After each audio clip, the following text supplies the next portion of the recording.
At least 15 workers have been trapped under a collapsed tunnel 450 feet underground.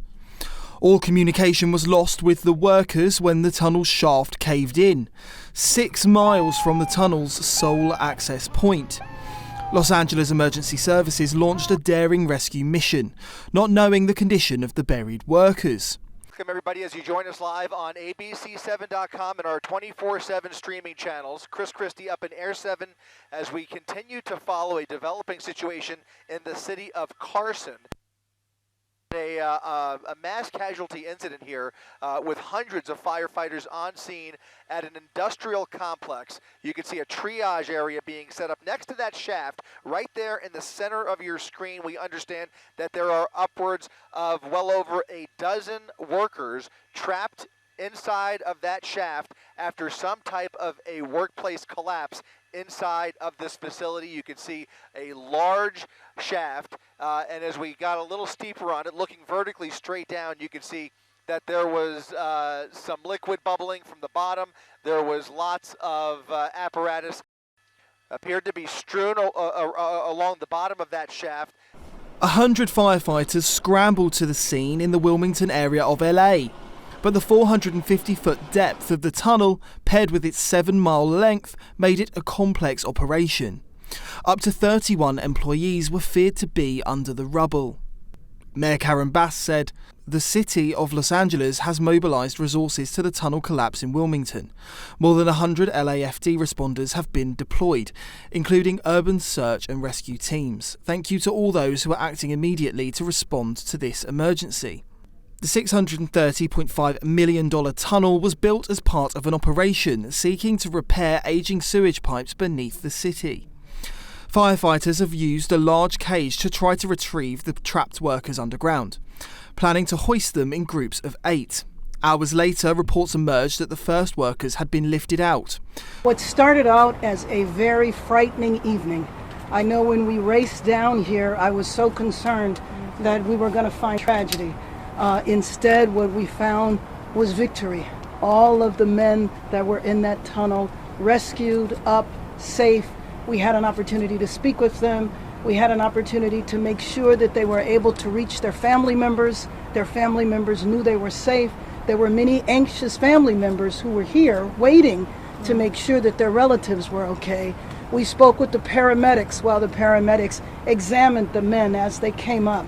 And I just have to tell you that we're all blessed today in Los Angeles. No one injured, everyone's safe, and I am feeling very, very good that this is a great outcome in what started as a very scary evening.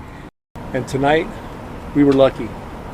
At 7:58 this evening, LAFD Resources responded to 1701 North Figueroa Avenue to a confined space. We were very lucky this time. We had over 100 resources that were here, over 100 firefighters and paramedics here to respond to this incident.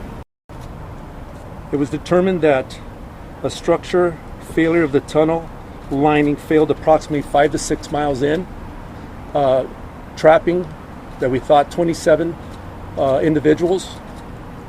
4 actually went in to rescue, to assist, so a total of 31. And a total of 31 were evaluated afterwards. And that is still continuing on as we speak. The night's events mark another test for Mayor Karen Bass, who has faced fury over her handling of LA's wildfires and a prolonged fight with Donald Trump over the arrest and deportation of illegal migrants in her city since he returned to the White House. Overnight, she confronted border officials. All of us work for the American people. And so, as I said, I am the duly elected official here to represent the city, and it is my job to protect the city. I was not interfering. It is my responsibility to ask, what are you doing here in this park where nothing is going on? Why are you grabbing people off the street, making a lot of people believe that kidnappings are taking place? You know, we have whole sectors of the city now and the economy that has come to a halt. Our fashion district, 4,000 independent businesses, is a ghost town. We have restaurants and other places of work where the workforce is afraid to come in.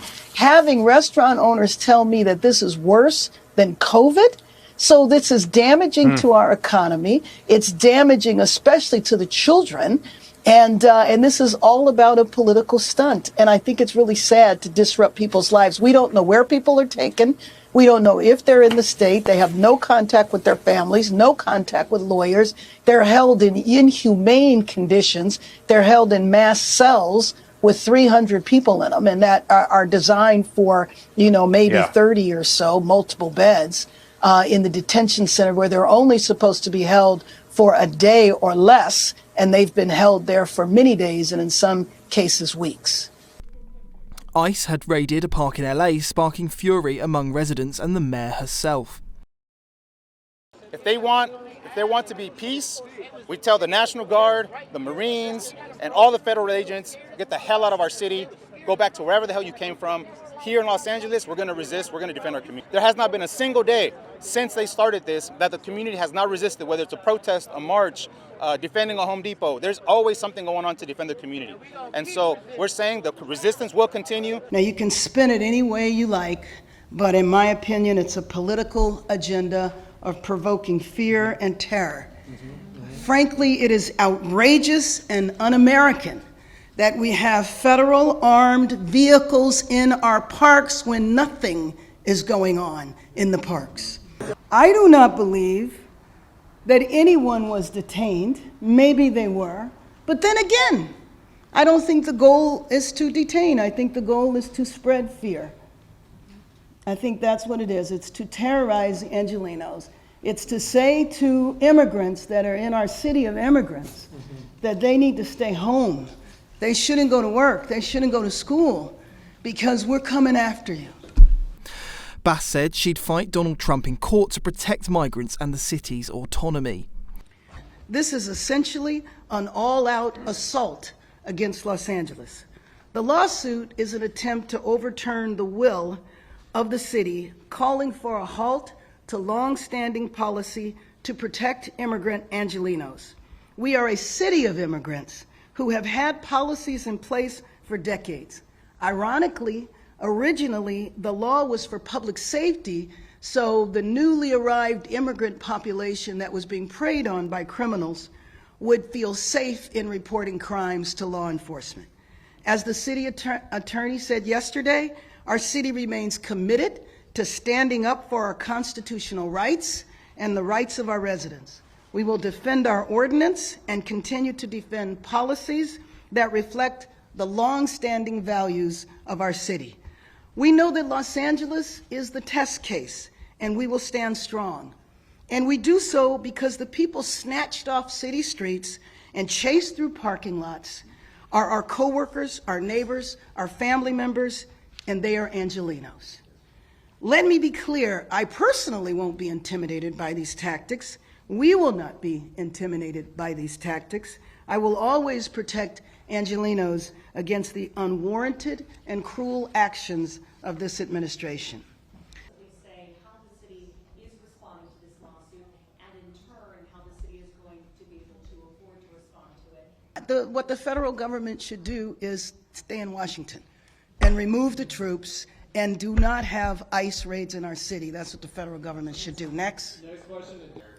Well, first of all, I'm named in the lawsuit, so that is my role. They have determined my role. In terms of the actions that the City Council is taking today, they're taking them today. So I have not had an opportunity to review what they're doing. I definitely support the city attorney participating in defending us and then in other lawsuits. For example, and it's been reported over and over again, we don't know who these masked men are.